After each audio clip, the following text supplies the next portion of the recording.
Situated approximately 270 kilometres north of Melbourne, on the banks of the Murray River and just across the border into New South Wales, is the quiet country town of Tocumwal. We were in town to meet the lovely Lourine and to hear how she and Ron were forced to abandon their lives in Melbourne to find a safe haven and a new sense of community for their children.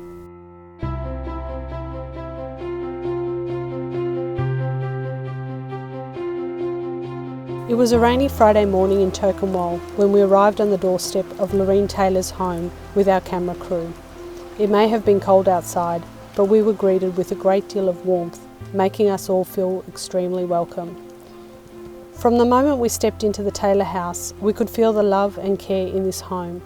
At this stage, we hadn't heard the full story, but what we could see was what you would expect to see in any family home. Family photos took up their rightful place on shelves, mantels and walls. Happy, bright, smiling faces told a lovely story. What lay underneath, however, proved to be very different. We had a very happy marriage. We were successful. We had a lovely house. And when the kids grew up, I started working and worked child protection. And then I decided to go into aged care, and I bought an aged care facility. I loved what I was doing, and then things started to fall apart. My daughter became a drug addict and started working as a prostitute and thieving and going to prison, and then she became pregnant and had our first granddaughter, Jessica, who is now 24 years of age. And then she had Lenny, who is now turning 21. And then Gabrielle, who's 18. And then she couldn't care for these children because of the bad choices she made in her life and the criminal activity that was happening in her life. So she couldn't care for the children. The children were at risk and at risk of harm. So I went and saw a solicitor who got me a barrister, and we got into court straight away, and I got an interim order to keep the children safe. Then I kept the kids safe and had lots of threats, and my safety was at risk, so police were involved and put us in a safe house. We stayed in a safe house for some time and then moved to the country so we could be safe and bring the children. I had to leave the business because of what I did for a living at the business and to keep the residents safe. So I sold the licences and moved up here to Tocumwal. Suddenly, Lourine had a choice to make. If she didn't care for the children, who would? Where would they end up? As she says, it wasn't their fault their mother made bad choices. It was horrible. I was so ashamed. I didn't want to see anybody. I didn't want to talk to anybody. I found it even difficult to answer the phone. At her age, Lourine suddenly found herself caring for small children again. By the time she took them into her custody, she was responsible for Jessica, Lenny and Gabby. That is before Donna went on to have another 2 children. She's kicked me, she's bashed me, she's robbed me, she's done everything.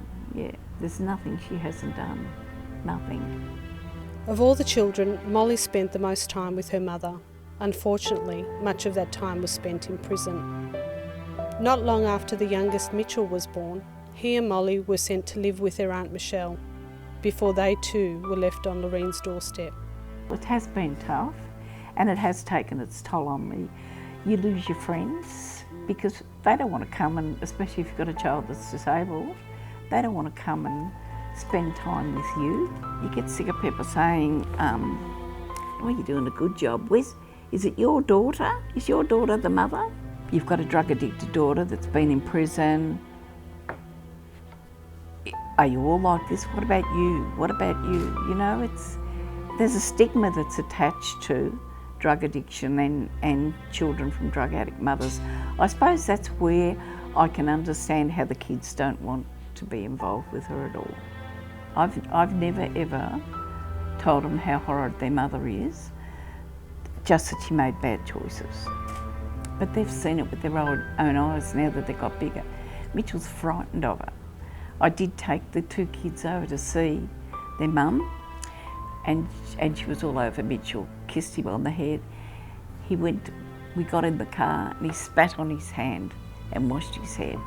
I don't know that I would have survived. I really don't, because sometimes I was just that low, I would cry all night, thinking, what am I going to do?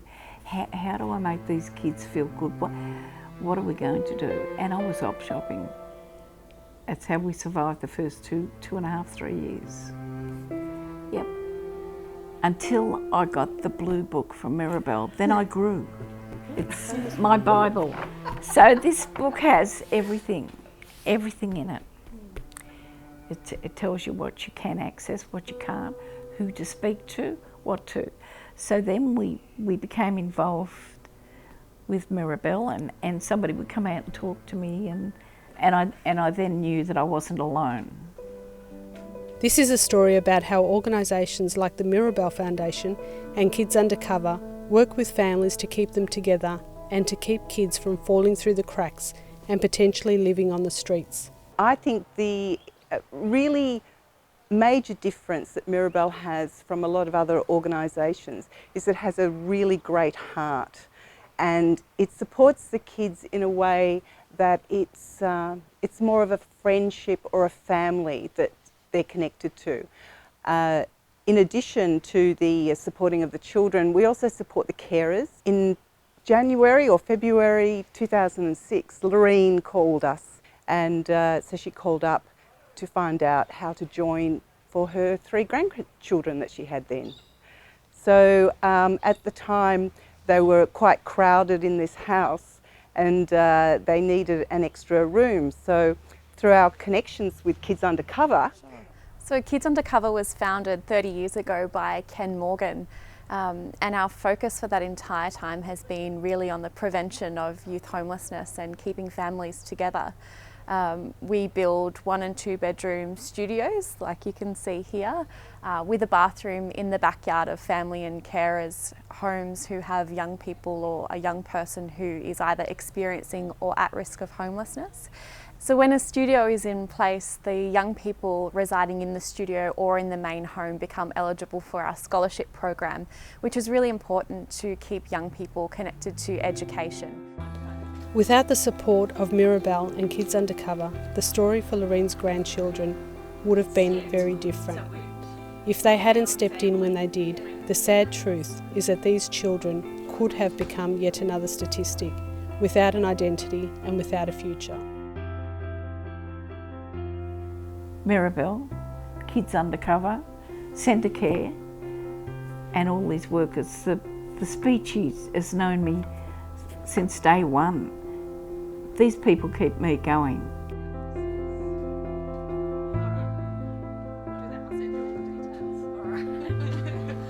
You've been amazing. I hope so. I just hope it helps and I can help somebody else.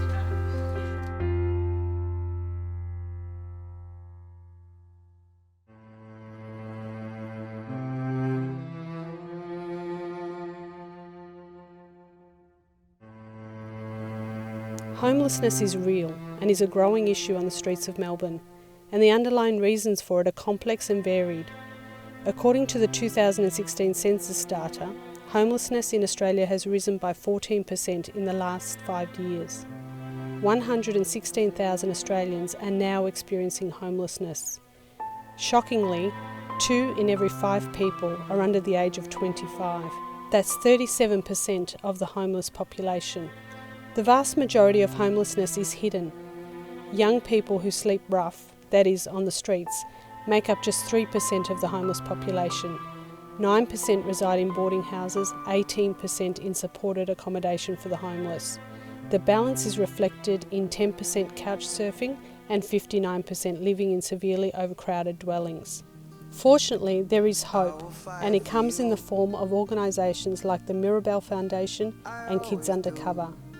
By intervening before the issue gets out of hand, they provide support and advice for families in the way of advocacy, referral, practical and emotional support, as well as scholarships for education and a space to call home. But whilst these wonderful organisations are supporting families like Lourine's, who is supporting them? The only way they can provide help to others is if others like us chip in to support them. As I said, I'm pretty tough, and I do recharge my batteries by having love. I love the kids, and I'll never ever give in.